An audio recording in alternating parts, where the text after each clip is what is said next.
My siblings stood in Dad's cluttered garage, laughing as they divided up what they called his worthless collection of junk, while I quietly slipped away with the one thing they all overlooked, a small, tarnished key taped to the bottom of an old coffee tin. 3 days later, when I finally worked up the courage to see what that key unlocked at First National Bank, the contents of Dad's safety deposit box would reveal a secret so extraordinary that it would transform not just my understanding of who my father really was, but everything my family thought they knew about success, failure, and the true meaning of a life well lived. Before we jump back in, tell us where you're tuning in from. And if this story touches you, make sure you're subscribed, because tomorrow I've saved something extra special for you. The morning after we buried Dad felt like the end of everything I thought I understood about family loyalty. The November rain drummed against the aluminum roof of his detached garage, while my older brother Marcus and younger sister Ashley sorted through 43 years of what they dismissively called Frank's fantastic failures. Dad had been Franklin James Morrison, a 67-year-old retired mechanic from Cedar Rapids, Iowa, who had spent the last 2 decades of his life tinkering with inventions that never quite worked and collecting what most people would consider junk. To Marcus, a successful pharmaceutical sales representative from Chicago, and Ashley, a marketing executive from Denver, Dad's garage represented everything embarrassing about our blue-collar origins that they had worked so hard to escape. "Look at this mess," Marcus muttered, holding up a contraption that appeared to be half bicycle wheel, half kitchen strainer. "Dad spent 3 months building this thing, and I still have no idea what it's supposed to do." He tossed it into the growing pile destined for the dumpster, shaking his head with the exasperated affection of someone who had long ago given up trying to understand their parents' choices. Ashley emerged from behind a stack of cardboard boxes, her designer boots carefully navigating the oil stains and scattered nuts and bolts that covered the concrete floor. "Emma, you should take whatever you want before we call the junk removal service," she said, addressing me with the slightly condescending tone she had perfected during her years climbing the corporate ladder. "I know you always understood Dad's projects better than we did." The comment stung because it wasn't entirely wrong. While Marcus and Ashley had pursued conventional definitions of success, college degrees, corporate careers, suburban homes with manicured lawns, I had remained in Cedar Rapids, working as a librarian at the public library and living in the small house Dad had helped me buy just 6 blocks from where we grew up. At 34, I was the family member who had stayed close to home, the one who had Sunday dinners with Dad every week, and the one who had listened patiently to his explanations for whatever mechanical puzzle was currently occupying his attention. But even I had to admit that Dad's garage looked like the aftermath of an explosion at a hardware store. Every surface was covered with partially completed inventions, salvaged machine parts, and tools that had been modified for purposes only he could explain. Wooden workbenches sagged under the weight of coffee cans filled with sorted screws, bolts, and springs. Pegboards lined the walls, displaying an array of specialized tools that Dad had either bought at estate sales or created for himself for specific projects that rarely reached completion. "Honestly, I don't know how he found anything in here," Marcus continued, lifting a sheet of plywood to reveal another layer of mechanical components underneath. "It's like he was building a museum of abandoned ideas." The criticism felt personal because I knew how much time and thought Dad had invested in each project. During our weekly dinners, he would walk me through his latest invention, explaining the problem he was trying to solve and the engineering challenges he was attempting to overcome. His enthusiasm was infectious, even when the final results were questionable. He had designed a self-watering system for houseplants that had flooded Mrs. Henderson's living room, created an automatic dog feeder that had somehow trained her golden retriever to open kitchen cabinets, and spent 6 months perfecting a bicycle modification that was supposed to make pedaling uphill easier, but had instead made riding on flat ground nearly impossible. Dad wasn't trying to get rich or famous, I said quietly, running my fingers along the edge of his primary workbench, which had been worn smooth by decades of use. He just liked figuring out how things worked and imagining how they could work better. Ashley looked up from the inventory list she was creating on her phone, her expression softening slightly. Emma, I know you loved spending time with him, and I'm not saying his projects were completely worthless. It's just that we need to be practical about cleaning this place out. The house is going on the market next month, and potential buyers aren't going to be charmed by a garage full of half-finished inventions. The house, our childhood home, where Dad had lived alone for the last 12 years since Mom passed away from cancer. Ashley had been appointed executor to his modest estate, which consisted primarily of the property, his 2003 Honda Civic, and a small savings account that would barely cover the funeral expenses and outstanding bills. There had been no will. Dad had always said lawyers were expensive, and he didn't have enough possessions to require legal documentation for their distribution. Marcus wiped his hands on an old shop rag, leaving behind streaks of grease that Ashley eyed with obvious distaste. Emma, I appreciate your sentimentality, but we've been at this for 3 hours, and we haven't found anything worth more than a few dollars at a garage sale. Dad was a good man, but he wasn't a secret inventor with hidden treasures. He was a mechanic who liked to tinker with broken things. The dismissal in Marcus's voice triggered a familiar frustration that had characterized our family dynamics for years. As the oldest sibling, Marcus had always positioned himself as the voice of practical authority, the one who understood how the real world worked and wasn't distracted by unrealistic hopes or emotional attachments. His success in pharmaceutical sales had reinforced his conviction that he understood value and opportunity better than the rest of us. Ashley had followed a similar trajectory, using her marketing expertise to build a career that provided her with financial independence and professional recognition. Both of them had moved away from Cedar Rapids as soon as possible, visiting only for holidays and family emergencies, maintaining relationships with Dad that were affectionate but distant. They sent birthday cards and called on Father's Day, but they had never really understood what occupied his time or why his projects mattered to him.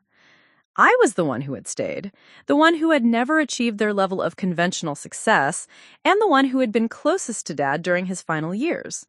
My job at the library provided a modest but stable income, and my unmarried status meant I had flexibility to help Dad with errands, doctor's appointments, and the increasing maintenance demands of an aging house. While Marcus and Ashley built careers in distant cities, I had been present for Dad's daily life, sharing meals and conversations that had revealed aspects of his personality and interests that they had never taken time to discover. Maybe we could donate some of the tools to the high school shop class, I suggested, trying to find a compromise that would honor Dad's memory while acknowledging the practical realities my siblings were focused on. Mr. Peterson is always looking for equipment for his students, and Dad would have liked knowing his tools were being used to teach young people about mechanical skills. That's actually a good idea, Ashley agreed, her tone warming slightly. Dad always talked about the importance of young people learning to work with their hands instead of just staring at computer screens all day.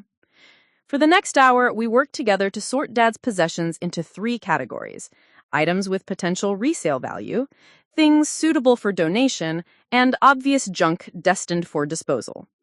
The process was more emotional than I had expected, with each tool and invention fragment triggering memories of conversations Dad and I had shared about his projects and philosophies. Marcus discovered a coffee can filled with vintage spark plugs that might interest classic car enthusiasts. Ashley found a collection of popular mechanics magazines dating back to the 1970s that could appeal to collectors. I uncovered a wooden box containing Dad's military medals from his service in Vietnam, along with photographs and letters that none of us had known he had kept. But it was while I was examining the coffee cans that served as Dad's primary organizational system that I made the discovery that would change everything. One can, labeled Miscellaneous Fasteners in Dad's careful handwriting, felt lighter than it should given its contents. When I shook it gently, I heard a metallic rattling that didn't match the sound of screws or bolts. Curiosity overcoming my usual respect for Dad's organizational methods, I pried off the plastic lid and dumped the contents onto the workbench. Mixed in with the expected hardware was something completely unexpected: a small brass key, tarnished with age, attached to a piece of masking tape that had Dad's handwriting on it. The tape simply read FM, First National, 247, in the careful printing Dad used for important labels. My heart rate increased as I realized what I was looking at. FM, or Dad's initials. First National was the bank where he had maintained his checking account for over 30 years. And 247 was almost certainly a safety deposit box number. None of us knew Dad had a safety deposit box. During the past week of handling his affairs, Ashley had been through all his financial documents, met with the bank manager to close his accounts, and settled his outstanding obligations. No one had mentioned a safety deposit box, and Dad had never given any indication that he was storing anything valuable at the bank. I looked around the garage where Marcus and Ashley continued their sorting work, debating whether to share my discovery immediately or investigate privately first. Something about the deliberate way the key had been hidden, taped to the bottom of an ordinary coffee can among hundreds of similar containers, suggested that Dad had intended it to be found only by someone who knew him well enough to examine his possessions carefully. The responsible thing would be to tell my siblings about the key and suggest we visit the bank together to investigate whatever Dad had been storing in the safety deposit box. But something held me back. An intuitive sense that this discovery was meant for me specifically, the family member who had taken time to understand Dad's projects and appreciate his unconventional approach to life. Instead, I slipped the key into my pocket and continued helping with the garage cleanup, my mind racing with questions about what Dad might have considered important enough to store in a bank vault while living surrounded by apparent clutter and seemingly unfinished projects. 3 hours later, when we had finished sorting Dad's possessions and loaded Ashley's rental car with items she planned to donate to local charities, I stood alone in the empty garage, running my fingers over the key in my pocket and wondering what secrets Dad had been keeping that were important enough to hide, but not important enough to mention to any of us. The afternoon light filtering through the small windows cast long shadows across the concrete floor, highlighting the oil stains and scuff marks that told the story of decades of mechanical work and creative experimentation. Tomorrow, a cleaning service would remove the final traces of Dad's presence from this space, preparing it for the real estate market and the next family who would use it for more conventional purposes. But tonight, I would go home to my small house with Dad's mysterious key, wondering what he had considered worth preserving in a safety deposit box while living surrounded by the apparent chaos of unfinished inventions and abandoned projects. The discovery felt like the beginning of something important, though I had no idea that within days it would lead to revelations that would transform not just my understanding of Dad, but my entire family's perception of success, failure, and the hidden value of a life spent pursuing unconventional dreams.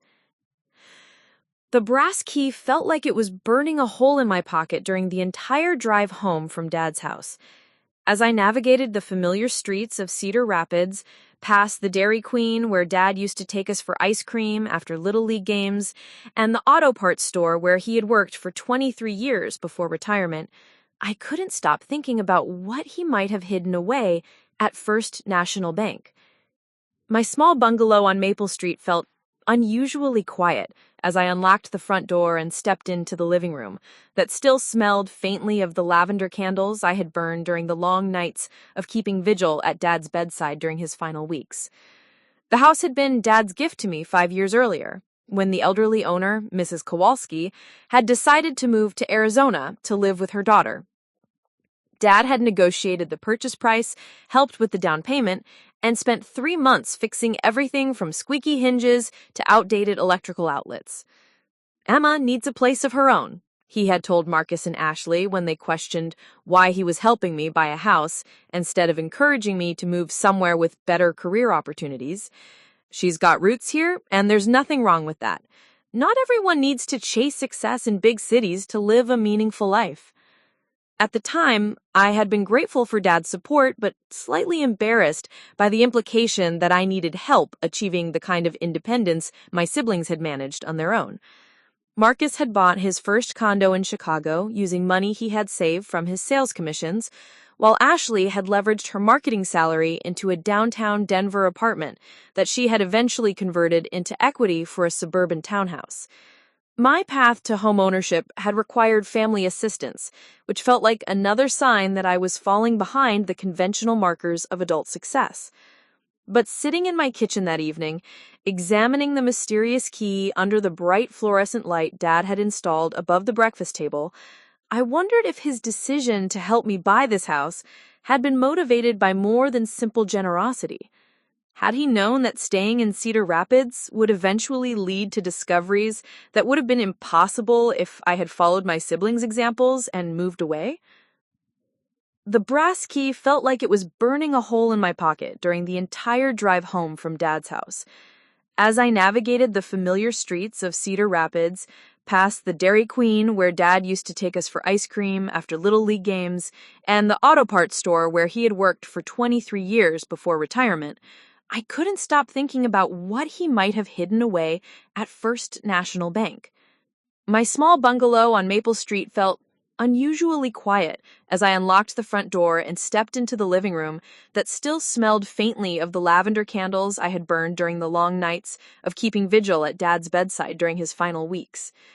The house had been Dad's gift to me 5 years earlier, when the elderly owner, Mrs. Kowalski, had decided to move to Arizona to live with her daughter. Dad had negotiated the purchase price, helped with the down payment, and spent 3 months fixing everything from squeaky hinges to outdated electrical outlets. Emma needs a place of her own, he had told Marcus and Ashley when they questioned why he was helping me buy a house instead of encouraging me to move somewhere with better career opportunities. She's got roots here, and there's nothing wrong with that. Not everyone needs to chase success in big cities to live a meaningful life. At the time, I had been grateful for Dad's support, but slightly embarrassed by the implication that I needed help achieving the kind of independence my siblings had managed on their own. Marcus had bought his first condo in Chicago using money he had saved from his sales commissions, while Ashley had leveraged her marketing salary into a downtown Denver apartment that she had eventually converting into equity for a suburban townhouse. My path to homeownership had required family assistance, which felt like another sign that I was falling behind the conventional markers of adult success. But sitting in my kitchen that evening, examining the mysterious key under the bright fluorescent light Dad had installed above the breakfast table, I wondered if his decision to help me buy this house had been motivated by more than simple generosity. Had he known that staying in Cedar Rapids would eventually lead to discoveries that would have been impossible if I had followed my siblings' examples and moved away? The key was smaller than a house key, but larger than the keys for padlocks or filing cabinets. The brass had developed a green patina that suggested considerable age, and the shaft was stamped with numbers too small to read without a magnifying glass. The masking tape label had been written in Dad's distinctive printing, the same careful lettering he used when labeling the hundreds of coffee cans and mason jars that had served as his filing system for decades. FM First National 247 represented the only clue I had about Dad's secret life, and I found myself torn between curiosity and apprehension about what investigating further might reveal. Dad had been the most honest person I knew, someone who returned extra change at the grocery store and called the electric company when he noticed they had undercharged him for a billing cycle. If he had been keeping secrets, they were probably innocent. Maybe old photographs or documents he had wanted to preserve but hadn't known how to share with the family. But there was also the possibility that the contents of Safety Deposit Box 247 would reveal aspects of Dad's personality or history that would complicate the straightforward narrative of his life that we had all accepted. What if he had been hiding debt, or evidence of mistakes he had made, or information that would change how we remembered him? I made myself a cup of tea using the electric kettle Dad had modified to shut off automatically after exactly 4 minutes, one of his more successful inventions, and tried to decide whether to visit the bank immediately or wait until I had more information about what I might be walking into. The rational approach would be to call Ashley and Marcus, explain about the key, and suggest that we investigate Dad's safety deposit box together as a family. As the executor of his estate, Ashley had the legal authority to access any assets we discovered, and Marcus's practical nature would help evaluate whatever we found from a realistic perspective. Sharing the discovery would be the responsible thing to do, the choice that would maintain family unity and ensure that any valuable items were distributed fairly. But something about the deliberate way Dad had hidden the key made me hesitate. He could have mentioned the safety deposit box in casual conversation, or left instructions about it with his other important papers, or told Ashley about it when she was helping him organize his affairs during his illness. Instead, he had taped the key to the bottom of an unmarked coffee can among dozens of similar containers, creating a puzzle that would only be solved by someone who took time to examine his possessions carefully. The more I thought about it, the more convinced I became that Dad had intended for me, specifically, to find the key. I was the family member who had shown genuine interest in his projects, who had listened to his explanations about mechanical problems and engineering solutions, and who had never dismissed his work as worthless tinkering. While Marcus and Ashley had maintained loving but distant relationships with Dad, I had been present for the daily details of his life, the conversations about ideas and dreams that had never seemed to lead anywhere practical. Maybe the safety deposit box contained something that would only make sense to someone who had understood Dad's unconventional approach to life and work. Maybe he had been protecting something that Marcus and Ashley would dismiss as more worthless junk, but that would have different meaning for someone who had appreciated his creativity and persistence. I spent the evening researching safety deposit box procedures online, learning that access would require proper identification and either a key or authorization from the estate executor. Since I had the key but not the legal authority, I would need to either bring Ashley with me or convince the bank that I had legitimate reasons for investigating the box's contents. The next morning, I called in sick to the library, only the second time I had used sick leave in 3 years, and drove to First National Bank with Dad's key tucked safely in my purse. The building was a modest brick structure that had been serving Cedar Rapids families for over 60 years, the kind of community bank where everyone knew everyone, and customer service meant remembering that Mrs. Peterson preferred to conduct her business with the same teller every week. I had been coming to this bank since childhood, first with Mom for my savings account deposits from birthday and Christmas money, later with Dad when he needed help managing his accounts after Mom's death. The tellers knew me by name, and the bank manager, Harold Michaels, had been Dad's friend for decades. "Emma, I'm so sorry for your loss," said Jennifer Walsh, the head teller who had processed Dad's weekly deposits for years. "Your father was one of our favorite customers. Always polite, always patient, and he never forgot to ask about my kids." "Thank you, Jennifer. He really appreciated how kind everyone here was to him," I replied, approaching her window with what I hoped appeared to be casual confidence. "I'm actually here about something unusual. We found a key among Dad's belongings that appears to be for a safety deposit box here, but none of us knew he had one." Jennifer's expression shifted to one of professional curiosity mixed with sympathy. "Oh, that's not uncommon. Sometimes people forget to mention safety deposit boxes to their families, especially if they haven't accessed them in a long time. Do you have the key with you?" I pulled out the brass key and showed her the number stamped on the shaft. "It looks like box 247, but I'm not sure what the proper procedure is for accessing it." "Let me check our records," Jennifer said, turning to her computer terminal.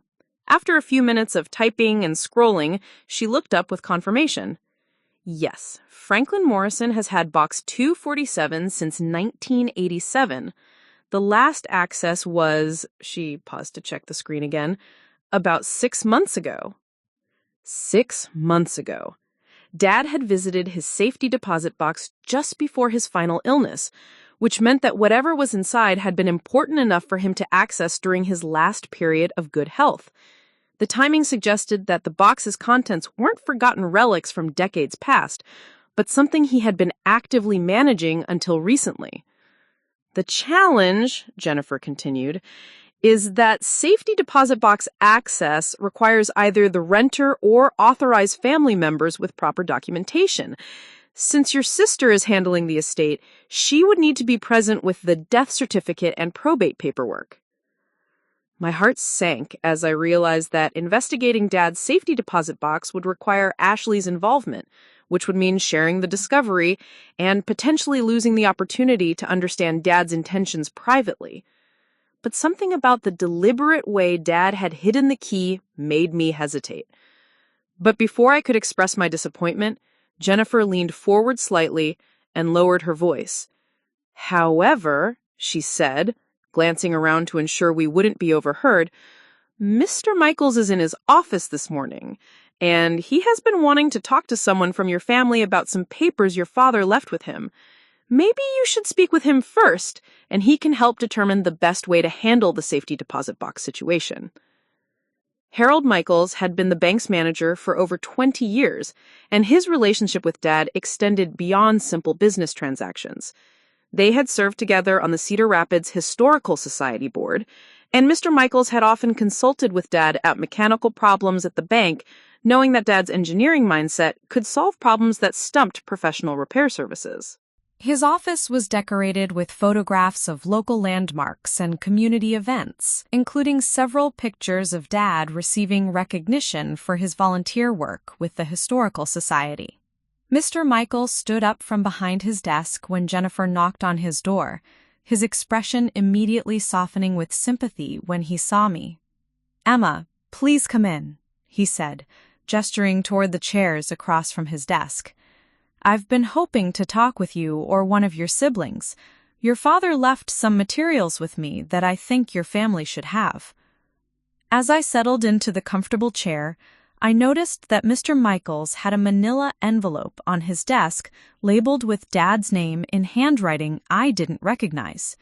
The envelope appeared thick, as if it contained multiple documents or photographs. "Your father was a remarkable man," Mr. Michaels began, his voice carrying the respect that came from decades of friendship.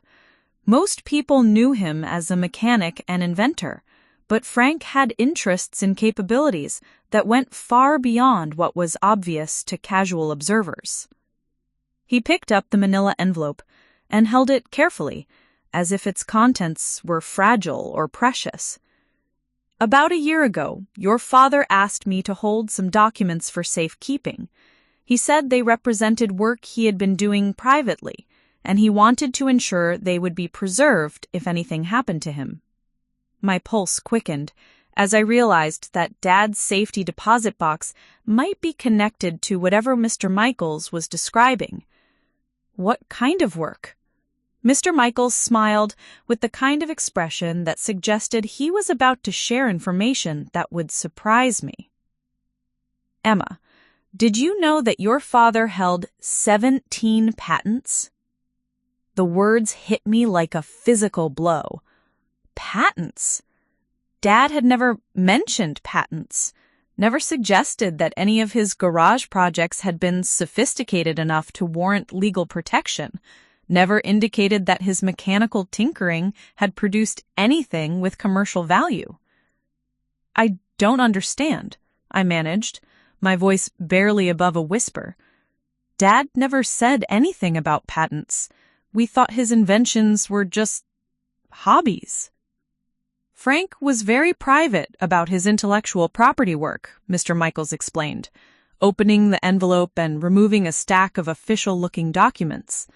"He filed his first patent application in 1989, and he's been regularly submitting new applications ever since. Several of his inventions have been licensed to manufacturing companies, and the royalty payments have been deposited directly into a separate account that he maintained here at the bank." The room seemed to tilt slightly as I processed this information. While Marcus, Ashley, and I had been dismissing Dad's garage projects as worthless junk, he had been quietly developing patentable inventions that were generating income from licensing agreements.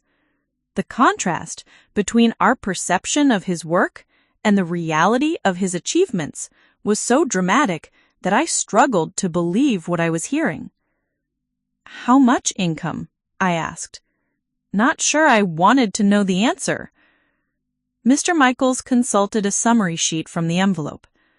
The royalty account currently has a balance of approximately $340,000, with regular quarterly deposits that have been averaging about $15,000 per year for the past decade. $340,000. Dad had been quietly accumulating a substantial sum of money from his inventions while living in modest circumstances and never giving any indication that his work had commercial value. The revelation changed everything I thought I understood about his motivations, his capabilities, and his approach to life. "The safety deposit box," I said, pulling out the key with trembling hands. "Does it contain information about the patents?" Mr. Michaels nodded, his expression growing more serious. "Frank told me that Box 247 contains the original patent documents, licensing agreements, and correspondence with the companies that have been using his inventions. He also said it contains something else, something he described as his real legacy that he wanted preserved for his family." As I sat in Harold Michaels' office, holding Dad's safety deposit box key and learning about a secret life of innovation and financial success that none of us had suspected, I realized that everything my family thought we knew about Frank Morrison had been carefully constructed to hide the truth about his remarkable achievements. The man we had pitied for his failed inventions had actually been a successful inventor whose work was generating substantial income from licensing agreements. The garage full of junk had been the workshop of someone whose creativity had been recognized and rewarded by major corporations. And the safety deposit box that Dad had hidden from us contained evidence of accomplishments that would transform our understanding of what constituted a meaningful and successful life. But most importantly, I was beginning to understand that Dad had chosen me specifically to discover this information, trusting that I would be the family member capable of appreciating the full significance of what he had achieved and what he had been trying to teach us about the difference between apparent failure and actual success. Harold Michaels escorted me through the bank's security door and down a narrow hallway lined with framed photographs of Cedar Rapids from decades past. The vault area felt like stepping into a different era, with its heavy steel door, individual safety deposit box compartments stretching from floor to ceiling, and the kind of hushed atmosphere that suggested serious business was conducted here. "Box 247 is in the middle section," Mr. Michaels explained, consulting a card from his pocket while we approached the wall of numbered compartments. "Your father was very particular about the timing of his visits. He always came on the third Tuesday of every month, usually around 10 o'clock in the morning, and he never stayed longer than about 20 minutes. The routine suggested that Dad had been actively managing whatever was stored in the box, not just preserving old documents or forgotten mementos. Regular monthly visits indicated ongoing business or responsibilities that had required his consistent attention right up until his final illness."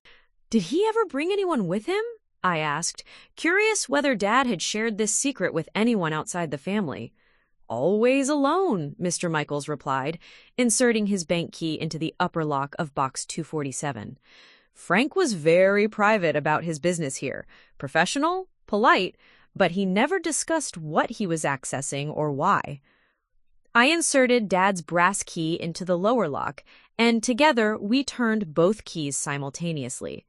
The mechanism clicked with a satisfying precision that suggested quality engineering and careful maintenance.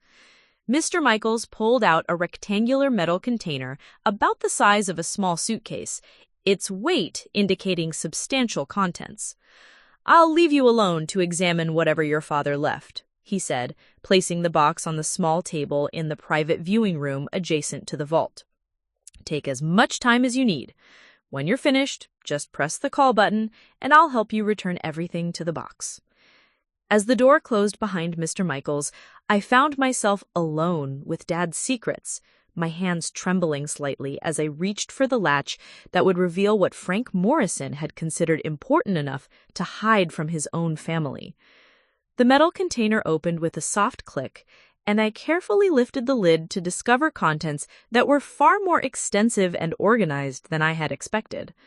The top layer consisted of a thick manila folder labeled Patent Documentation, Primary File, in Dad's careful handwriting. Beneath that were several smaller folders marked with dates ranging from 1989 to just 3 months before Dad's death. Everything was organized with the same methodical precision that had characterized his garage workspace, despite the apparent chaos that had confused Marcus and Ashley. I opened the primary patent file first, finding copies of 17 different patent applications, along with official approval certificates from the United States Patent and Trademark Office. The documents revealed a body of work that was far more sophisticated than anything I had imagined Dad was capable of creating. Patent number 4892156, Self-Adjusting Bicycle Transmission System. The modification I had watched Dad install on his old Schwinn, which had seemed like another failed experiment, but was apparently sophisticated enough to warrant legal protection and commercial licensing. Patent number 523481, Automatic Pet Feeding Device with Behavioral Training Component. The contraption that had taught Mrs. Henderson's dog to open kitchen cabinets, which I now realized was an intentionally designed feature rather than an amusing malfunction. Patent number 567834, Gravity-Fed Plant Watering System with Moisture Sensing Technology. The houseplant watering device that had flooded Mrs. Henderson's living room during its initial test, but had apparently been refined into something that companies were willing to pay to manufacture. Each patent document included technical drawings that demonstrated Dad's sophisticated understanding of mechanical engineering principles, along with detailed explanations of problems the inventions were designed to solve, and market analyses that proved Dad had been thinking strategically about commercial applications for his work. But it was the licensing agreements that truly shocked me. Companies I recognized, major manufacturers of bicycle components, pet supply corporations, and gardening equipment producers had been paying Dad substantial sums for the rights to manufacture and distribute products based on his designs. The bicycle transmission system had been licensed to Trek Bicycle Corporation for an initial payment of $25,000 plus ongoing royalties of $12 per unit sold.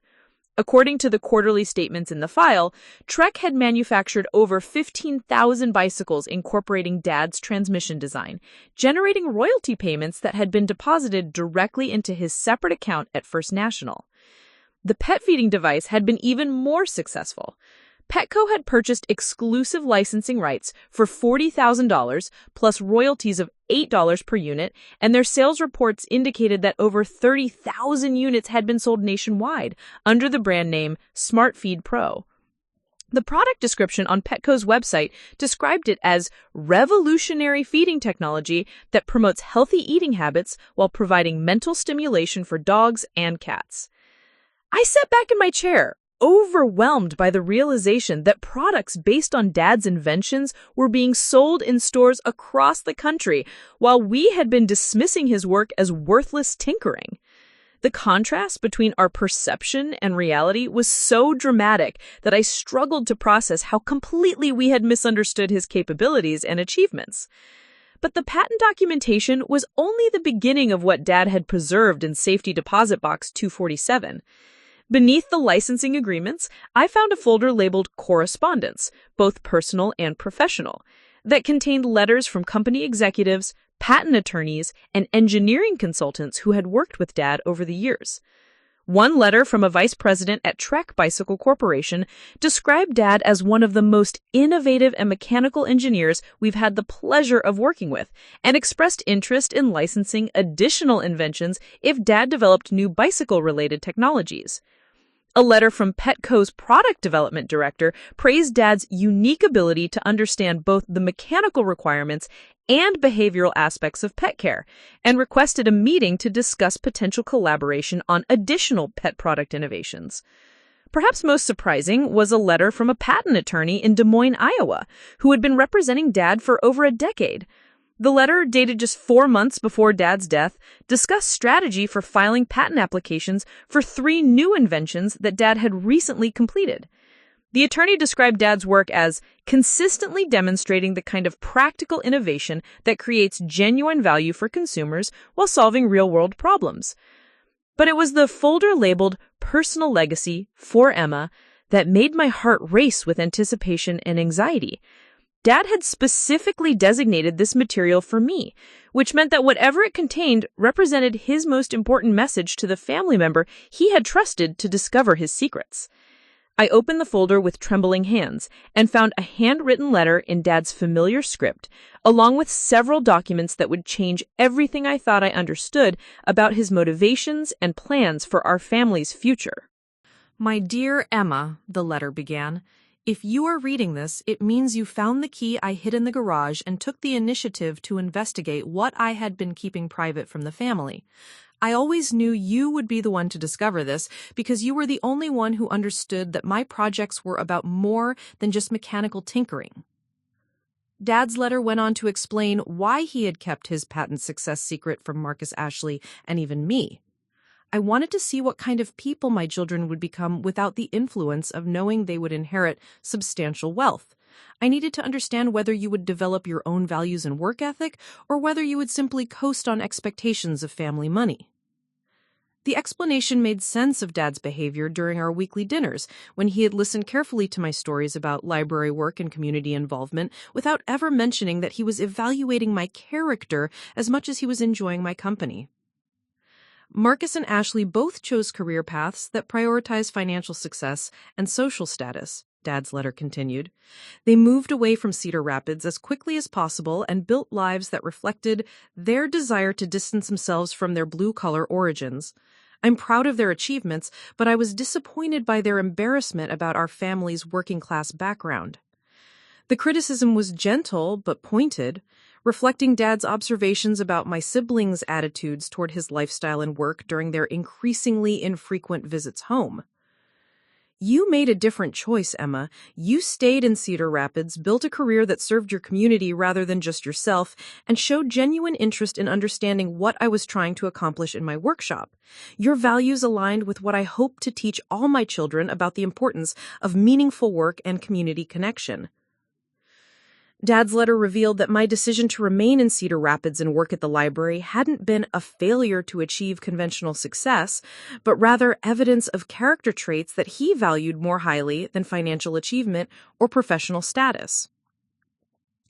The money from my patents, currently $340,000 plus ongoing royalties, is yours, Emma, but more importantly, I want you to continue the work I started. The companies that have licensed my inventions have been asking me to develop additional products, and I have been working on several new designs that I believe could be even more successful than my previous work. Beneath Dad's letter, I found technical drawings for 3 new inventions that were far more ambitious than anything I had seen in his garage. A solar-powered irrigation system for small farms, a modular housing component that could provide affordable temporary shelter for disaster relief, and a water purification device designed for use in developing nations where clean drinking water was scarce. Each design was accompanied by market research indicating potential applications and preliminary patent applications that Dad had been preparing to file before his illness. The scope and social impact of these inventions demonstrated that Dad had been evolving from creating consumer products to developing technologies that could address serious global problems. I know you don't have engineering training, Dad's letter continued, but you have something more important. You understand the difference between creating products that make money and creating products that make life better for people who need help. I've arranged for technical support to help you complete these projects if you choose to pursue them. The final document in the personal legacy folder was a business card for Dr. Sarah Chen, a mechanical engineering professor at Iowa State University who specialized in appropriate technology for developing nations. A handwritten note on the back of the card, in Dad's writing, said, "Sarah has agreed to provide technical consultation for Emma if she decides to continue my work. She understands the social impact goals." As I sat in the small viewing room surrounded by evidence of Dad's secret life as a successful inventor and social entrepreneur, I realized that finding the key in his garage had been the first step in a much larger journey. Dad hadn't just left me money and patents. He had left me a mission to continue work that combined technical innovation with social responsibility. But even more significantly, he had revealed that the family member everyone considered least successful had actually been the one whose values and life choices most closely aligned with his deepest priorities. The daughter who had stayed home and worked at the library was the one he trusted to carry forward a legacy that was about much more than financial success. I carefully returned all the documents to their folders and pressed the call button for Mr. Michaels, my mind racing with questions about how to share this information with Marcus and Ashley, how to explain Dad's reasons for keeping secrets, and whether I was capable of continuing the work he had started. But one thing was already clear. Frank Morrison hadn't been a failed inventor whose garage was full of worthless junk. He had been a visionary whose apparent failures had been carefully calculated tests of his children's character, and whose real legacy was a body of work that demonstrated how technical innovation could serve human needs rather than just corporate profits. The question now was whether I would be worthy of the trust he had placed in me, and whether I could find the courage to pursue goals that were far more ambitious than anything I had ever imagined for myself. I drove home from the bank in a daze, Dad's patent documents and personal letter secured in a manila envelope on my passenger seat, like evidence of a crime I wasn't sure I had committed. The familiar streets of Cedar Rapids looked different somehow, as if discovering Dad's secrets had changed not just my understanding of him, but my perception of the entire world we had shared. By the time I pulled into my driveway, I had made a decision that surprised me with its clarity. I wasn't going to tell Marcus and Ashley about the safety deposit box discovery over the phone or through carefully worded emails. This revelation required a face-to-face conversation, the kind of family meeting that would allow me to see their reactions and help them process information that would challenge everything they thought they knew about Dad and about themselves. I called Marcus first, reaching him at his pharmaceutical sales office in Chicago during what I knew would be his afternoon break between client meetings.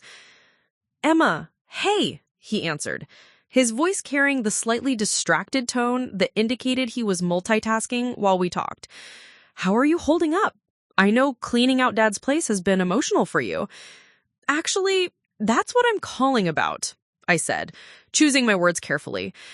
"I found something among Dad's belongings that I think we all need to discuss in person.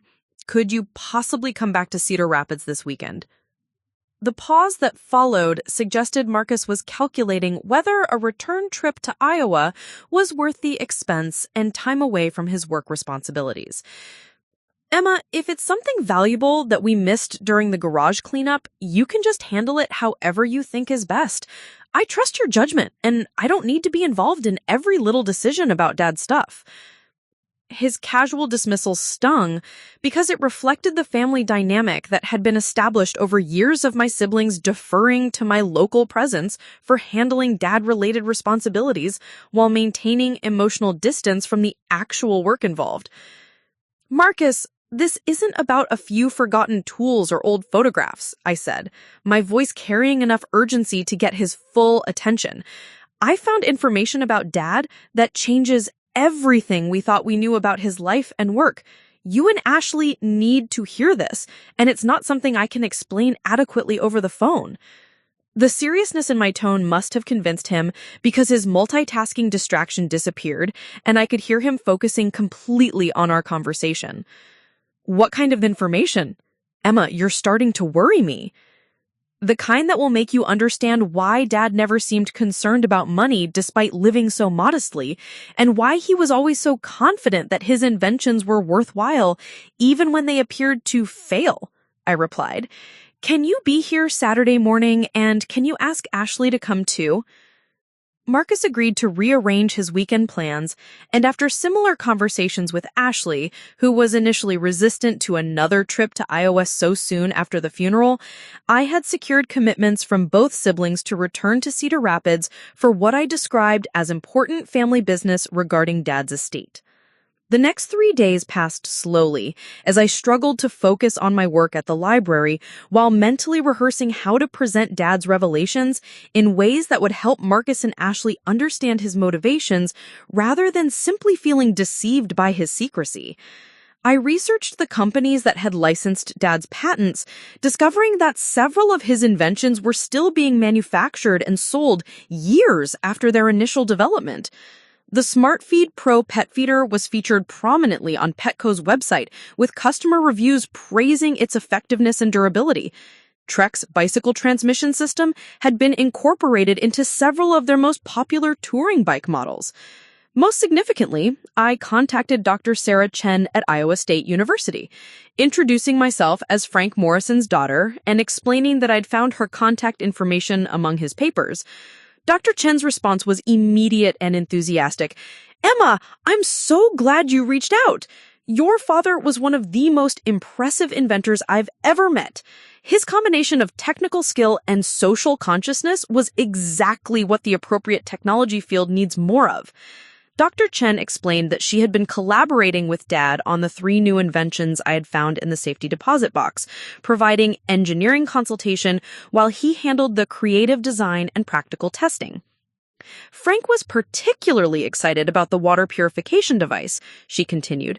The preliminary tests we conducted showed that it could provide clean drinking water for families in rural areas at a cost of less than $50 per unit. He believed it could save thousands of lives if we could get it manufactured and distributed properly. The conversation with Dr. Chen reinforced my understanding that Dad's work had evolved beyond just creating consumer products for American companies. He had been developing technologies that could address global humanitarian needs, using his patent success to fund research into inventions that prioritized social impact over profitability. Saturday morning arrived gray and drizzly, typical November weather in Iowa that matched my apprehensive mood as I prepared for the most difficult conversation I had ever initiated with my siblings. I had arranged to meet Marcus and Ashley at Dad's house, thinking that the familiar environment might help soften the emotional impact of learning that they had fundamentally misunderstood both Dad's capabilities and his assessment of their life choices. Marcus arrived first, driving a rental car from the Cedar Rapids airport and looking every inch the successful pharmaceutical sales representative in his expensive overcoat and polished leather shoes.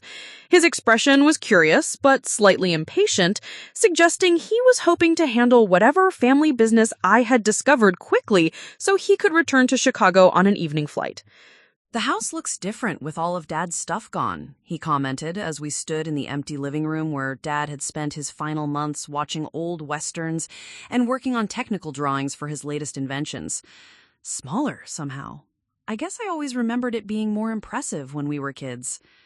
Ashley arrived 20 minutes later, having driven down from Des Moines, where she had been visiting college friends before flying back to Denver.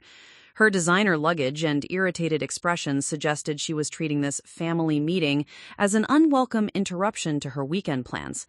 "This better be important, Emma," she said, setting down her purse with enough force to indicate her displeasure. "I had to change my flight and cancel dinner plans to be here." I had spent considerable time deciding how to present Dad's revelations, ultimately concluding that the direct approach would be most effective. I placed the manila envelope containing his patent documents and personal letter on the kitchen table where we had shared so many family meals over the years.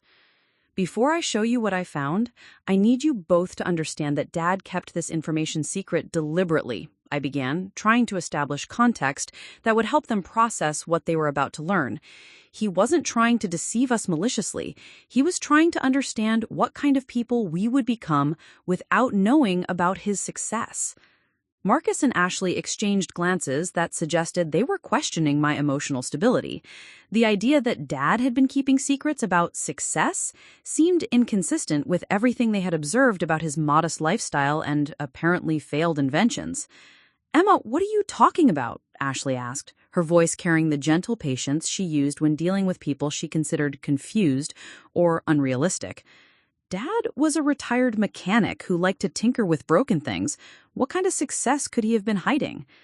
Instead of answering directly, I opened the envelope and spread Dad's patent certificates across the kitchen table, watching my siblings' expressions change from skeptical patience to confusion to growing amazement as they realized what they were looking at. "These are patent certificates," Marcus said slowly, picking up the document for Dad's bicycle transmission system and examining the official seals and legal language. "These are real patents issued by the U.S. Patent Office. 17 of them," I confirmed, distributing the licensing agreements that showed substantial payments from major corporations. "And here are the contracts showing that companies like Trek and Petco have been paying Dad royalties for years." Ashley grabbed the Petco licensing agreement, her marketing background allowing her to quickly understand the financial implications of the terms. "Emma, this says they paid him $40,000 up front, plus $8 per unit sold. According to the sales report, they've sold over 30,000 units. The mathematics was simple enough for both siblings to calculate immediately. Even without considering the other licensing agreements, Dad's pet feeder invention alone had generated close to $300,000 in royalty payments over the past several years." "This doesn't make sense," Marcus said, his voice carrying the bewilderment of someone whose fundamental assumptions were being challenged. "If Dad was making this kind of money from his inventions, why was he living so modestly? Why didn't he upgrade the house or buy a new car or take vacations?" "Because the money wasn't the point," I replied, pulling out Dad's personal letter and reading out loud the passages that explained his motivations. "He wanted to see what kind of people we would become without the influence of knowing we would inherit wealth." As I read Dad's assessment of their life choices, his disappointment with their embarrassment about the family's working-class origins, his appreciation for my decision to stay in Cedar Rapids and pursue community-oriented work, I watched my siblings' faces cycle through emotions I had never seen them express before. Ashley was the first to speak after I finished reading the letter. "He thought we were embarrassed by him." Her voice was barely above a whisper, and for the first time since childhood, I saw tears in her eyes. "He thought we moved away because we were ashamed of being from Cedar Rapids," Marcus added, his successful business persona cracking to reveal vulnerability I hadn't seen since we were teenagers. "He thought Emma was the successful one because she stayed home and worked at the library," Ashley continued, her marketing executive confidence replaced by something approaching devastation. The realization that Dad had been evaluating their life choices and finding them wanting, while secretly celebrating my supposedly disappointing career path, was clearly more painful than learning about the money they hadn't inherited. "I need some air," Marcus said, walking out to the backyard where Dad had maintained his vegetable garden and tested many of his mechanical inventions. Ashley remained at the kitchen table, staring at the patent documents as if they might transform into something less threatening to her self-perception. "Emma, I don't understand how we missed this.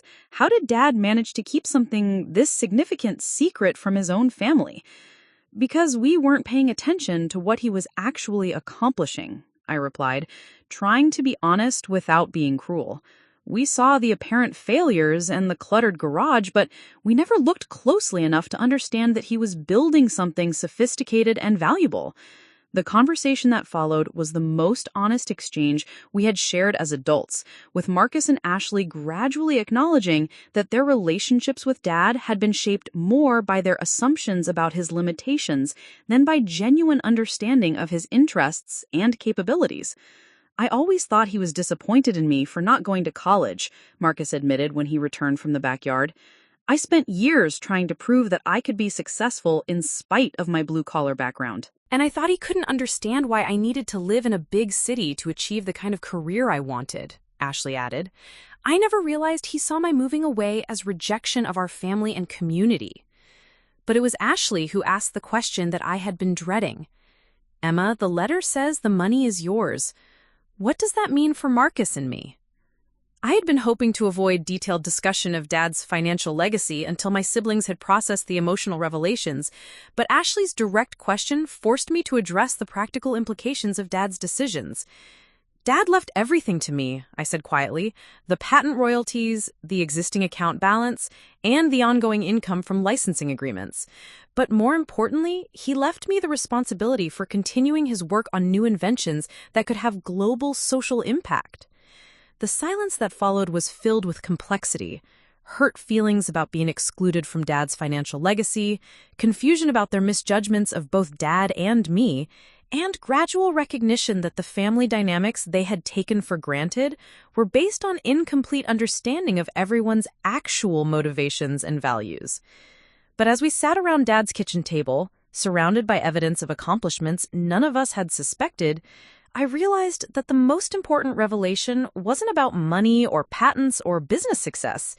It was about the difference between apparent failure and actual achievement, and the possibility that everything we thought we knew about success and family loyalty might have been wrong from the beginning.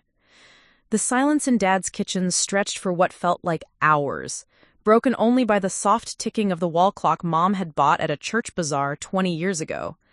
Marcus sat with his head in his hands, his perfectly styled hair disheveled for the first time since I could remember. Ashley stared out the window at Dad's neglected garden, where his experimental tomato stakes still stood like monuments to projects we had never bothered to understand. "I need to call my office," Marcus finally said, pulling out his phone with trembling fingers. "I told them I'd be back for a client dinner tonight, but I can't. I can't process this and pretend everything is normal." Ashley laughed, but it was the bitter sound of someone whose entire worldview had just collapsed. Normal. Right. Because learning that your dead father was a millionaire inventor who thought you were a shallow disappointment is totally normal family drama. The raw pain in her voice made me flinch.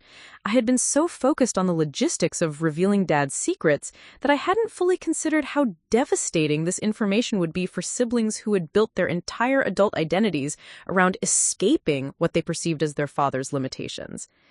"Ashley, that's not what Dad meant," I began, but she cut me off with a gesture that was pure corporate executive, sharp, dismissive, final. "Don't," she said. "Don't try to soften this. I've been in marketing long enough to recognize damage control when I hear it." She picked up the licensing agreement with Petco again, studying the numbers as if they might change through sheer force of will. $300,000 from one invention?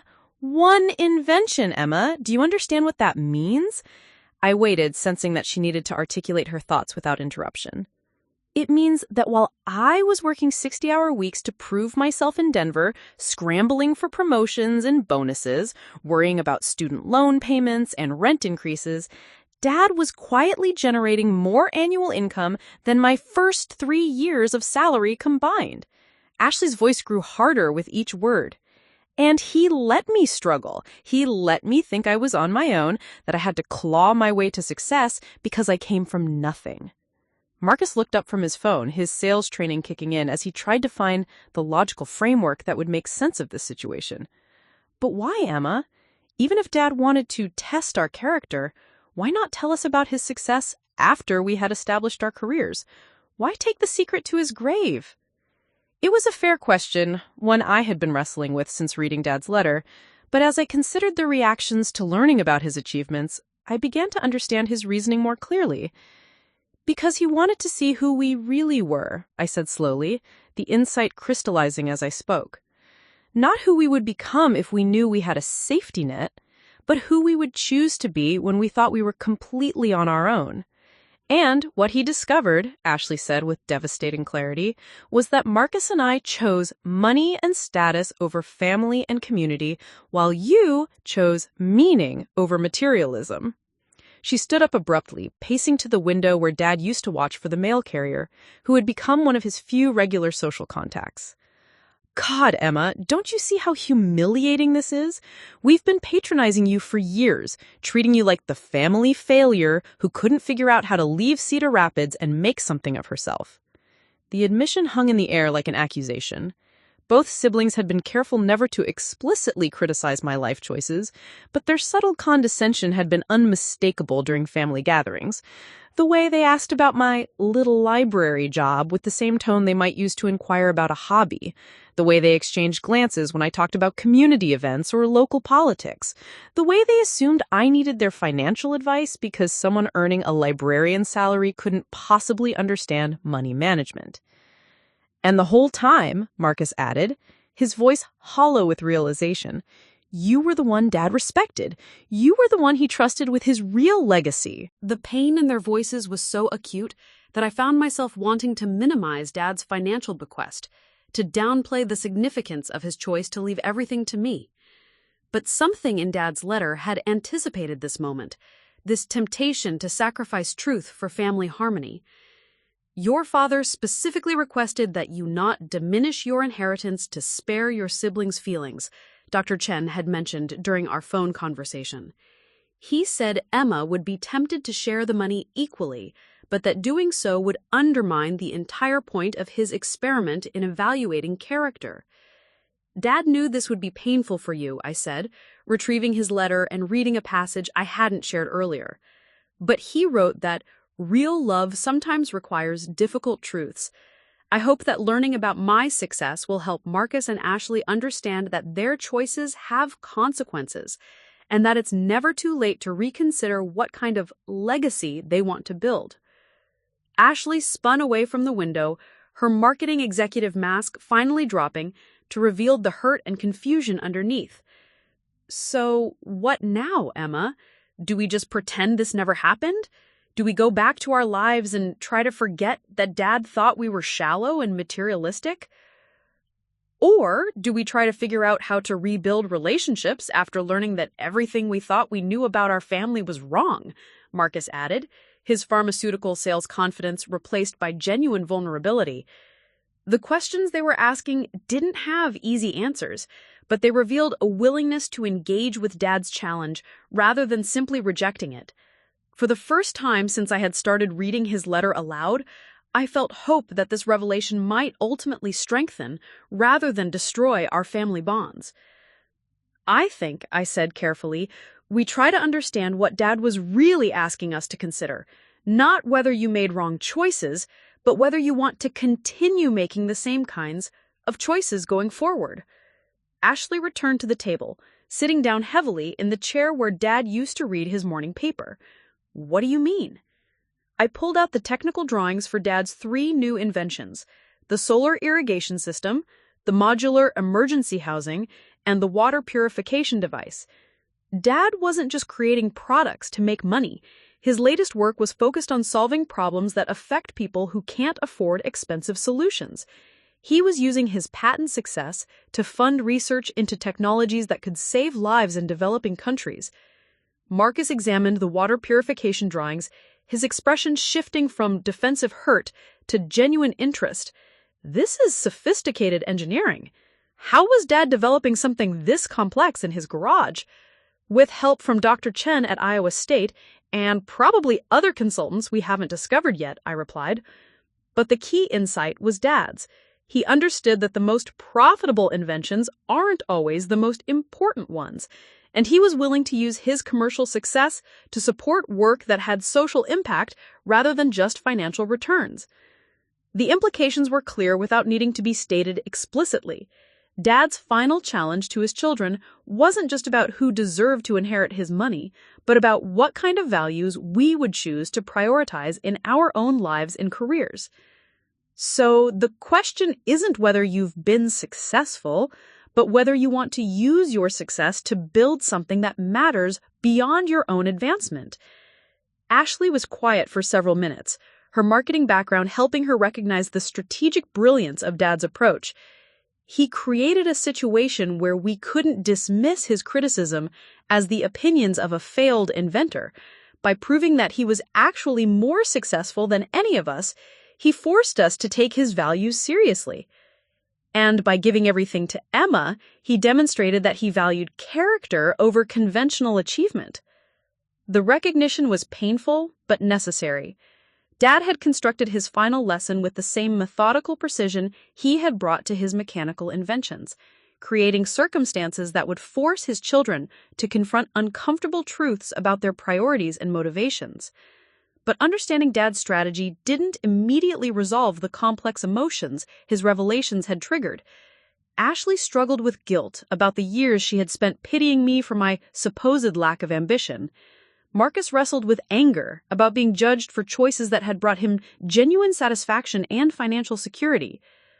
Both siblings faced the difficult question of whether they wanted to fundamentally reorganize their lives around different values, or whether they would choose to continue pursuing the same goals while acknowledging Dad's disapproval. "I need time to think about this," Ashley said finally. "I can't process everything right now, and I definitely can't make decisions about changing my life based on one afternoon of revelations." "That's fair," I agreed. Dad's letter suggests that he knew this would be overwhelming, and he didn't expect immediate changes. He just wanted us to understand the choices we've been making and the alternatives we might consider. Marcus gathered up his rental car keys, his movements showing the exhaustion that comes from having fundamental assumptions challenged. "Emma, can I ask you something? Are you angry with us for the way we've treated you all these years?" The question was harder to answer than I had expected. There had been moments when my siblings' condescension had stung, times when I had wondered if I was settling for less than I deserved by staying in Cedar Rapids and accepting a modest lifestyle. But discovering Dad's respect for my choices had reframed those experiences in ways that made anger seem irrelevant. "I'm not angry," I said honestly. "I'm sad that we didn't understand each other better, and I'm sad that Dad felt he had to keep secrets to protect his experiment. But I'm not angry about the different paths we chose." "Even though our paths led us to judge you unfairly?" Ashley pressed. Even then, I confirmed, because those judgments seem more about your values than they do about the worth of my choices, and values can change if people want them to. As my siblings prepared to leave Dad's house for what might be the last time before it went on the market, I realized that the most important revelation wasn't about money or patents or business success. It was about the possibility that families could choose to understand each other more deeply, even when that understanding required acknowledging painful truths about assumptions and prejudices that had shaped relationships for decades. Dad's final gift hadn't been the financial inheritance he had left me, but the opportunity he had created for all three of his children to reconsider what kind of people they wanted to be and what kind of legacy they wanted to build with the time they had remaining. Whether Marcus and Ashley would accept that opportunity remained to be seen, but for the first time in years, we were having conversations about values and priorities that went deeper than polite family small talk. And perhaps that honesty, however painful, was the foundation necessary for building relationships based on genuine understanding rather than comfortable illusions. 3 weeks after the kitchen table revelation, I found myself sitting in Dr. Sarah Chen's office at Iowa State University, surrounded by mechanical engineering textbooks and prototype components that looked remarkably similar to the organized chaos of Dad's garage. The drive from Cedar Rapids to Ames had given me time to think about the conversation I was about to have, one that would determine whether I was capable of continuing work that Dad had spent years developing. "Your father talked about you often during our consultations," Dr. Chin said, clearing a space on her desk between blueprints for what appeared to be water filtration systems. "He was convinced that you had the right mindset to understand the social impact potential of appropriate technology, even without formal engineering training." Dr. Chin was younger than I had expected, probably in her early 40s, with the kind of intense focus that suggested someone who had found their true calling in life. Her wall office walls were covered in photographs from field research trips to rural communities in Guatemala, Kenya, and Bangladesh, showing clean water systems and solar installations that had been designed by her university research team.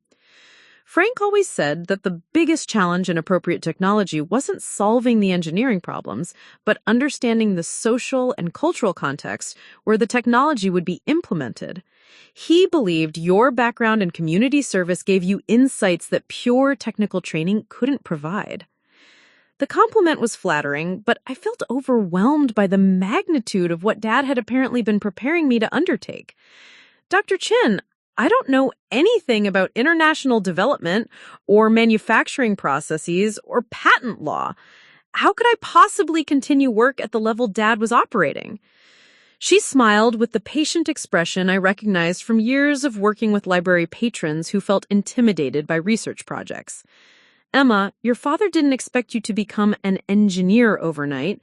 What he hoped was that you would provide the vision and community connection while working with technical specialists who could handle the engineering details.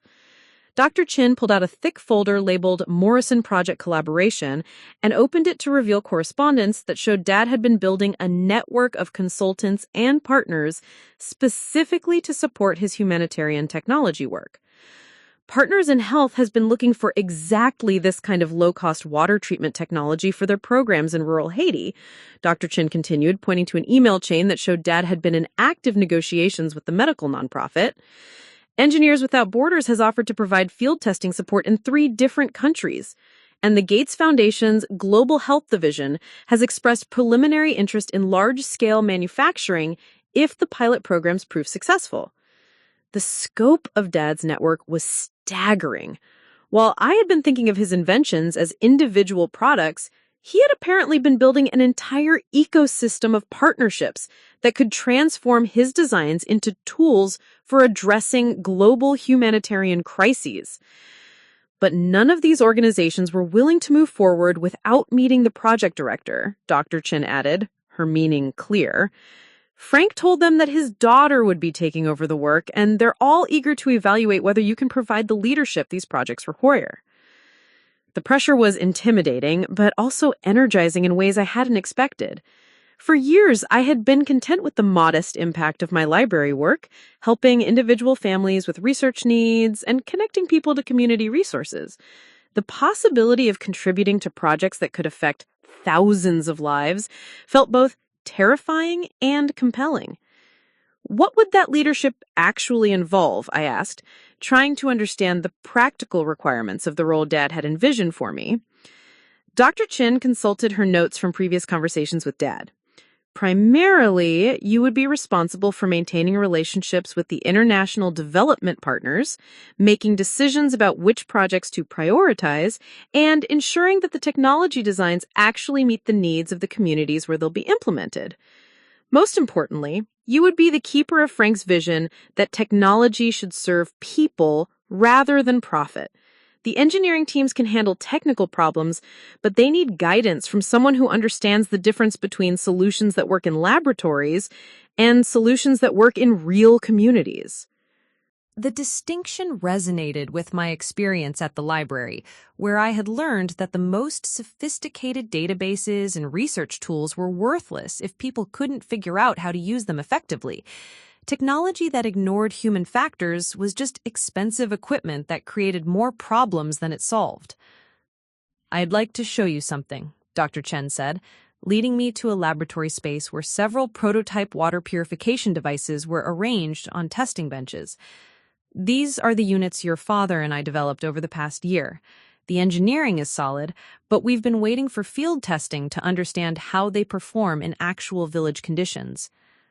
The devices were more elegant than anything I had seen in Dad's garage, but I could recognize his design philosophy in their simple, robust construction. Each unit was about the size of a large coffee maker, with clearly labeled components and minimal moving parts that could be maintained by users without specialized training. "The key innovation," Dr. Chen explained, activating one of the units, "is that the filtration system can be built using materials that are available in most developing countries, and the solar charging system doesn't require connection to electrical grids that don't exist in rural areas." As I watched clean water flow from the device's output valve, I understood why Partners in Health and Engineers Without Borders were interested in Dad's work. This wasn't high-tech equipment that would require ongoing technical support from outside experts. It was appropriate technology that could be maintained and operated by the communities that needed it. Frank estimated that large-scale manufacturing could bring the per-unit cost down to about $35, Dr. Chen added, At that price point, microfinance organizations could help families purchase their own units, creating sustainable access to clean water without requiring ongoing charitable donations. The economic model was as innovative as the engineering. Instead of creating dependence on external aid, Dad's approach would enable communities to invest in their own water security using locally available financial resources. Dr. Chen, I have to ask, I said, trying to process the magnitude of what I was seeing. Why was Dad keeping this work secret from our family? Why not share his excitement about these projects during our Sunday dinners? She considered the question carefully before responding. Frank said he wanted to be certain the technology actually worked before raising expectations. But I think he was also protecting the work from people who might not understand its value. The explanation made sense, given my siblings' reactions to learning about Dad's patent success. Marcus and Ashley had been focused on the financial implications of his inventions, struggling to understand why he would invest time and money in projects that prioritized social impact over profit maximization. He was also concerned, Dr. Chen continued, about maintaining his objectivity in evaluating his children's character. He believed that sharing his humanitarian work too early might influence your choices in ways that would make his assessment less accurate. The systematic nature of Dad's approach was becoming clearer. He had constructed his final years as a comprehensive evaluation of his children's values, using his secret success as a control variable that allowed him to observe our authentic personalities without the distorting influence of known wealth or expectation of inheritance. So, what happens now? I asked, looking around the laboratory where Dad's final projects were waiting for decisions about their future development. That depends on you, Dr. Chen replied. The partnerships Frank established are still interested in moving forward, but they need commitment from someone who can provide consistent leadership over the next several years. Humanitarian technology projects require patience and persistence that goes beyond the initial engineering development. The choice felt momentous in ways that went beyond my personal career decisions. Dad had spent his final years building infrastructure for projects that could genuinely improve lives for people in desperate need of better technology. Walking away from that work would mean abandoning not just his legacy, but opportunities to create positive change on a scale I had never imagined possible. I need to understand something, I said, thinking about the practical implications of accepting this responsibility. How much time would this require? I have obligations to the library, and I'm not sure I'm ready to completely change my life. Dr. Chen consulted her calendar and project timelines. Initially, we'd probably need about 20 hours per week of your time for partnership meetings, project reviews, and field testing coordination. As the projects scale up, that commitment would increase, but Frank anticipated that successful implementation would eventually generate enough revenue to support full-time staff. The time frame was manageable at least initially. I could potentially continue my library work part-time while gradually transitioning into the humanitarian technology role that Dad had been preparing for me. There's one more thing you should know, Dr. Chen added, pulling out a final document from Dad's project file. Frank established a nonprofit foundation to support this work, with you named as the sole director. The foundation currently has an endowment of $50,000 from his patent royalties, but it's structured to receive additional funding as you choose to transfer money from your inheritance. The foundation represented Dad's final gift, not just the financial resources to continue his work, but the legal and organizational framework that would allow me to build something lasting. He had anticipated that I might feel overwhelmed by the scope of his projects, so he had created structures that would support my decision-making and provide legitimacy when working with international partners. As I prepared to leave Dr. Chen's office, carrying copies of project documentation and partnership agreements that represented years of Dad's careful planning, I realized that the choice I was facing wasn't really about whether I was qualified to continue his work. It was about whether I was willing to accept the challenge he had created for me to build something meaningful with the resources and opportunities he had preserved. Dad had bet his final legacy on the belief that I would choose impact over comfort, community service over personal advancement, and long-term significance over short-term security. The question now was whether I would prove worthy of that faith and whether I could find the courage to pursue goals that were far more ambitious than anything I had ever imagined for myself. The call came at 7:30 on a Tuesday morning, 3 weeks after my visit to Dr. Chen's laboratory. I was getting ready for another day at the library, trying to balance my regular work responsibilities with the increasing demands of learning about Dad's humanitarian technology projects, when my phone rang with Marcus's number on the caller ID. "Emma, I've been thinking about our conversation at Dad's house," he said without preamble, his voice carrying an urgency I hadn't heard since we were teenagers calling each other about family emergencies. "I need to come back to Cedar Rapids. There are things I want to discuss with you about Dad's work." The request surprised me because Marcus had seemed so overwhelmed and hurt during our last family meeting that I had assumed he would need months to process Dad's revelations before being ready for further discussion. His pharmaceutical sales career required extensive travel, and taking another weekend trip to Ioma so soon suggested that Dad's legacy was occupying more of his thoughts than I had realized. "Of course," I replied, checking my calendar and noting that I had a conference call scheduled with Partners in Health about field testing protocols for Dad's water purification device. "Is everything okay? You sound different." "I've been doing research," Marcus said, and I could hear papers rustling in the background as if he were consulting notes. "Emma, do you have any idea how revolutionary Dad's water purification system could be if it's implemented properly?" The question caught me off guard because it suggested Marcus had been investigating Dad's humanitarian work rather than just dwelling on the emotional implications of learning about his secret success. During our previous conversation, both siblings had seemed so focused on feeling judged and excluded that I hadn't expected either of them to engage seriously with the technical details of Dad's projects. "Dr. Chen thinks it could provide clean water access for millions of people if the pilot programs prove successful," I replied carefully, unsure where Marcus was heading with this line of inquiry. "Marcus, I've been looking at WHO statistics on waterborne diseases, and the numbers are staggering. Over 2 billion people worldwide lack access to safely managed drinking water. Diarrheal diseases kill more children under 5 than AIDS, malaria, and measles combined." Marcus's voice carried the same intensity he used when presenting pharmaceutical data to medical professionals, but focused on humanitarian statistics rather than sales projections. If Dad's technology can really provide clean water for $35 per family, we're talking about a solution that could save hundreds of thousands of lives every year. The shift in his perspective was remarkable. Instead of viewing Dad's humanitarian work as evidence of misguided priorities that had led to excluding him from the inheritance, Marcus was beginning to understand the global significance of the projects Dad had been developing. "There's something else," Marcus continued. "I've been researching pharmaceutical distribution in developing countries, and I think my industry connections could be valuable for Dad's water purification project." The suggestion was unexpected but immediately compelling. Marcus had spent over a decade building relationships with international health organizations, medical supply distributors, and regulatory agencies that managed healthcare delivery in exactly the countries where Dad's water technology would have the greatest impact. Many of the organizations I work with have been struggling with waterborne disease prevention in communities where pharmaceutical interventions are expensive and difficult to distribute consistently. Clean water access would be far more cost-effective than treating cholera, typhoid, and dysentery after people get sick. The logic was sound from both humanitarian and economic perspectives.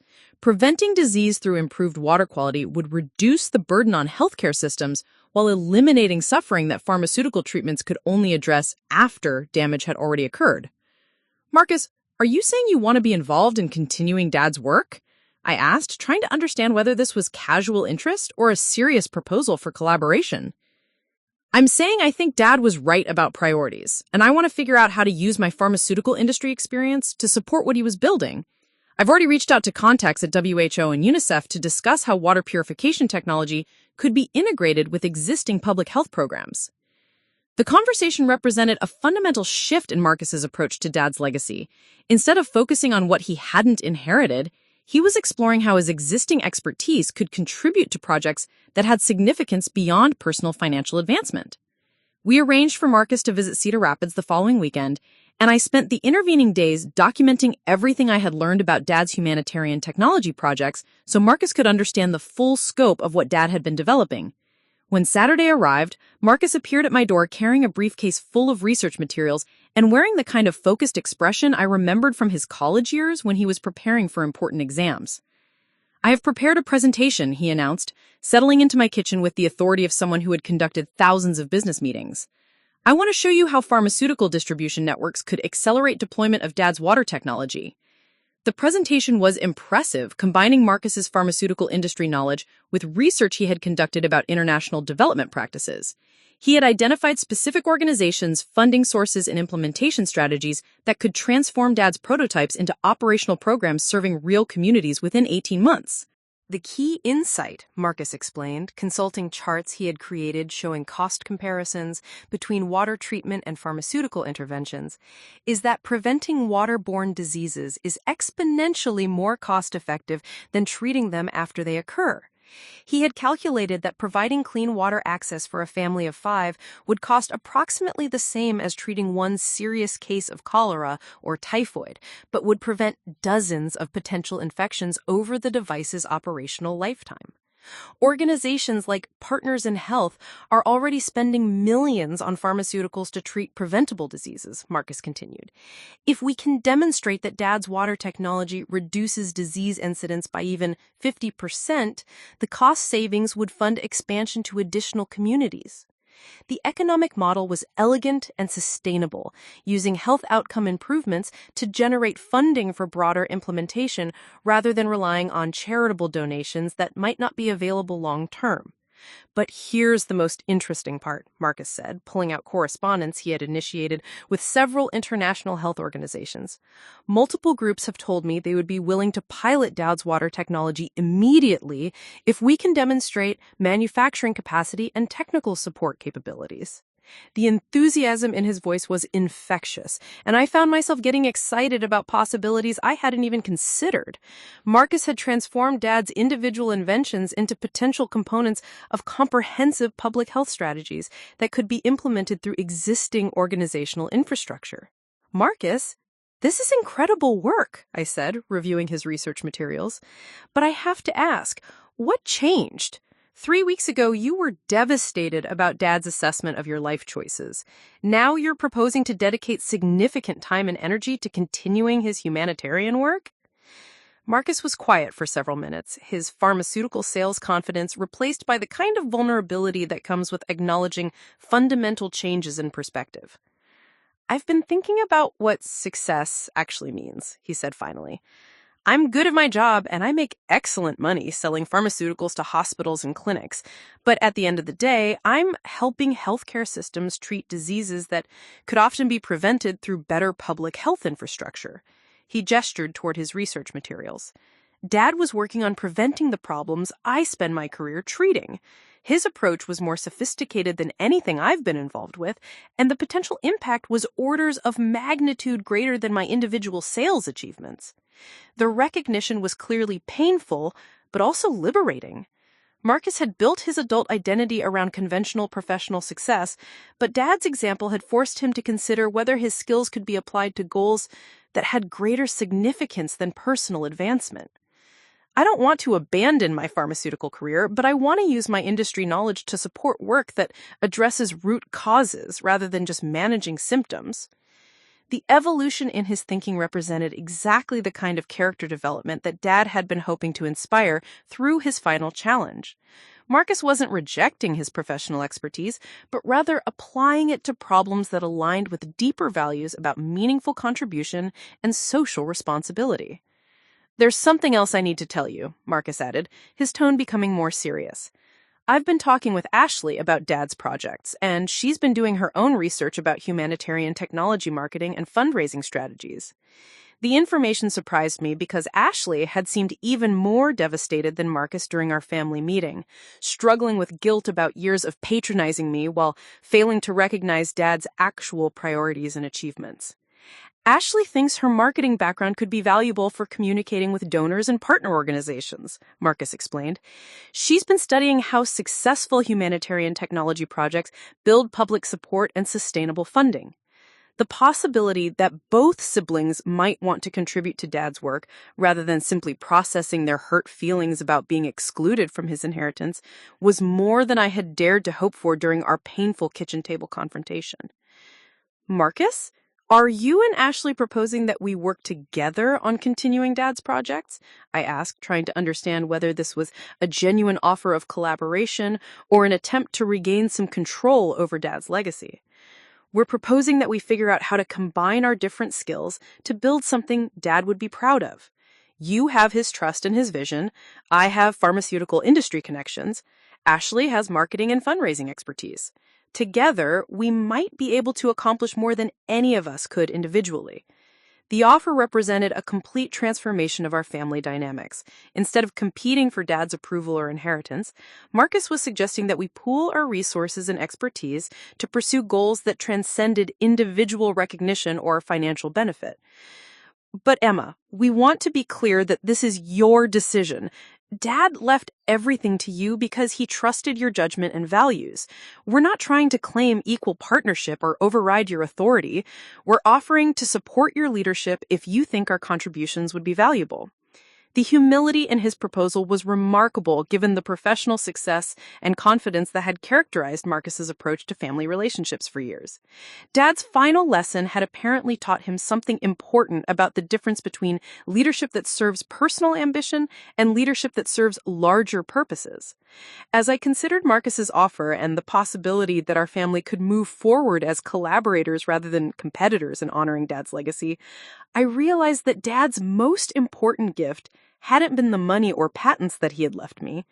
It had been the opportunity he had created for all of his 3 children to discover what kind of people they wanted to become when faced with challenges that required them to choose between comfort and conscience, individual success, and collective impact. 18 months later, I stood in a small village outside Jacmel, Haiti, watching 10-year-old Marie Claire demonstrate how to operate the water purification device that would provide clean drinking water for her family of 8. The device hummed quietly in the afternoon sunlight, its solar panel angled to catch the Caribbean rays, while crystal-clear water flowed from the output valve into containers that would supply the household for the next 2 days. "Mama says the water tastes better than anything we've ever had," Marie Claire explained through our translator, her smile revealing the kind of joy that comes from understanding that something fundamental in her life had permanently improved. "And Papa hasn't been sick since we got the machine."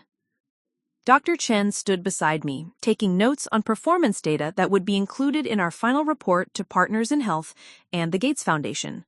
This was the last village in our Phase 1 pilot program, which had deployed Dad's water purification technology to 150 families across 3 countries. The results had exceeded even our most optimistic projections. Waterborne disease incidence has dropped by 78% in communities where we've installed the devices, Dr. Chen said, consulting her tablet where months of health monitoring data demonstrated the real-world impact of Dad's final invention. That's significantly better than our laboratory projections suggested. The success wasn't just about technical performance. The devices had proven remarkably durable and easy to maintain, with community members learning to replace filters and troubleshoot minor problems without requiring outside technical support. Most importantly, the economic model was working exactly as Dad had envisioned. Families were purchasing their own devices through microfinance programs, creating sustainable ownership rather than dependence on charitable donations. Marcus emerged from the village health clinic, where he had been meeting with local medical staff about pharmaceutical supply coordination. His role as liaison between our water technology project and international health organizations had proven invaluable, helping us integrate clean water access with existing public health programs in ways that maximized impact while minimizing costs. The clinic director says emergency visits for diarrheal diseases have dropped by 85% since we started the pilot program, Marcus reported, his pharmaceutical sales background helping him communicate effectively with medical professionals about health outcome metrics. They're now able to focus resources on preventative care and maternal health services instead of treating preventable diseases. Ashley approached from the village center, where she had been documenting stories and photographs for the fundraising campaign that would support Phase 2 expansion. Her marketing expertise had transformed our technical success stories into compelling narratives that attracted foundation grants and individual donor support. "I just interviewed a grandmother who says she's never seen her grandchildren this healthy," Ashley said, reviewing the video footage on her camera. 3 generations of the same family are now drinking clean water for the first time in their lives. The transformation in my siblings had been as remarkable as the success of Dad's technology. Marcus had taken a leave of absence from his pharmaceutical sales position to work full-time on project implementation, using his industry connections to build partnerships that had accelerated deployment far beyond what Dr. Chen and I could have achieved alone. Ashley had restructured her marketing consultancy to focus primarily on humanitarian technology promotion, applying her corporate expertise to communicating with donors and partner organizations about sustainable development goals. More importantly, both siblings had discovered that professional satisfaction could come from measuring success through community impact rather than just individual advancement. The competitive dynamics that had characterized our family relationships for decades had been replaced by collaborative focus on goals that benefited people far beyond our own immediate circumstances. "Emma, we need to talk about the Phase 2 proposal," Ashley said, opening her laptop to display the fundraising presentation she had been developing. "The Gates Foundation has indicated they're willing to commit $8 million if we can demonstrate manufacturing capacity for large-scale production." $8 million. The number represented resources that could provide clean water access for over 200,000 families, transforming entire regions where waterborne diseases had been the primary cause of childhood mortality. But it also represented responsibilities that went far beyond anything I had imagined when I first discovered Dad's key taped to the bottom of a coffee can in his cluttered garage. "The manufacturing partner in Costa Rica is ready to scale up production," Marcus added, consulting emails from the medical device company that had licensed Dad's water purification design. "They can produce 5,000 units per month if we can guarantee purchase orders for the next 3 years. The business logistics were complex, but manageable with the team we had assembled. Dr. Chen provided technical oversight and quality control. Marcus handled partnerships with health organizations and regulatory compliance.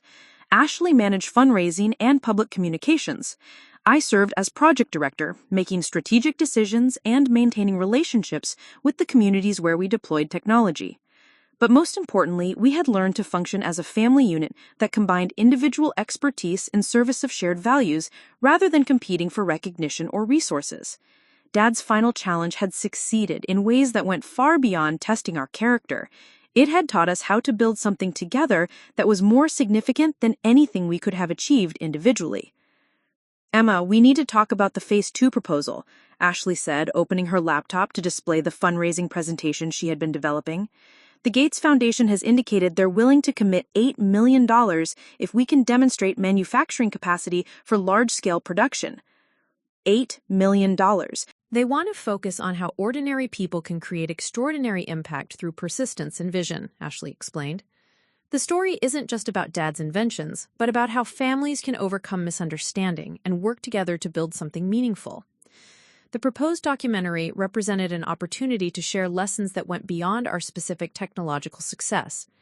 Dad's approach to evaluating character, his commitment to social impact over personal profit, and his faith that his children would eventually choose meaningful work over conventional achievement had relevance for other families struggling with similar questions about values and priorities. As evening approached and we prepared to return to Port-au-Prince for our flight back to the United States, I found myself reflecting on the journey that had begun with cleaning out Dad's garage and led to international humanitarian work that was touching thousands of lives. The woman my siblings had once pitied for her inability to leave Cedar Rapids and achieve conventional success was now directing projects that operated in 12 countries and had attracted support from major foundations and international development organizations.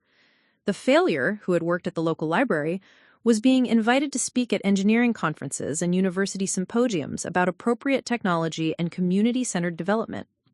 But the most important transformation wasn't in my professional recognition or the scope of my responsibilities. It was in my understanding of what Dad had been trying to teach us about the difference between success that serves yourself and success that serves others. Standing in Marie Claire's village, watching families use technology that Dad had designed in his cluttered garage to solve problems that had affected their lives for generations, I finally understood the full meaning of his final gift. He hadn't just left me money or patents or business opportunities. He had left me the knowledge that meaningful work comes from using whatever talents and resources you have to make life better for people who need help. The brass key I had discovered in Dad's coffee can hadn't just unlocked a safety deposit box containing evidence of his secret success. It had unlocked possibilities for our entire family to discover what kind of people we wanted to become when faced with choices between comfort and conscience, individual advancement and collective impact. 6 months later, as I sat in the same Iowa State University conference room where Dr. Chen had first explained Dad's humanitarian vision, I was surrounded by representatives from organizations that were implementing Dad's technology across 4 continents. The Morrison Foundation for Appropriate Technology had grown from Dad's initial $50,000 endowment to a $2 million operation that supported water purification, emergency housing, and sustainable agriculture projects in communities that had been forgotten by conventional development approaches. Marcus had permanently transitioned from pharmaceutical sales to humanitarian technology implementation, becoming our Director of Health Partnerships with a salary funded by foundation grants. Ashley had built a consulting practice that specialized in marketing for social impact organizations, using her corporate expertise to help humanitarian groups communicate more effectively with donors and partner organizations.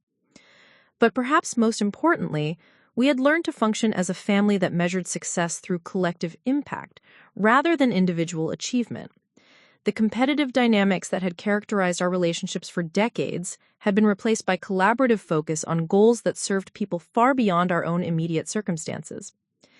As I reviewed quarterly reports showing that Dad's inventions had now provided clean water access for over 300,000 people worldwide, I realized that his most important legacy hadn't been the patents or the money or even the life-saving technology he had developed. It had been his faith that his children would eventually choose to build something meaningful together, and his patience in creating circumstances that would allow us to discover what kind of people we wanted to become when our choices really mattered. The garage full of junk had contained treasures that transformed not just our family's understanding of success and failure, but thousands of lives in communities around the world where access to clean water meant the difference between sickness and health, between despair and hope, between survival and the possibility of building something better for the next generation. Dad's final invention hadn't been a mechanical device at all. It had been a family legacy that demonstrated how apparent failures could become extraordinary successes when guided by values that prioritize service over self-interest, community impact over individual recognition, and long-term significance over short-term comfort. The key to everything had been hidden in plain sight, waiting for someone who cared enough to look carefully at what others had dismissed as worthless. Just like Dad had always believed, the most important discoveries come to those who understand that real treasure isn't always where you expect to find it. Up next, you've got 2 more standout stories right on your screen. If this one hits the mark, you won't want to pass these up. Just click and check them out. And don't forget to like, subscribe, and turn on the notification bell so you don't miss any upload from us.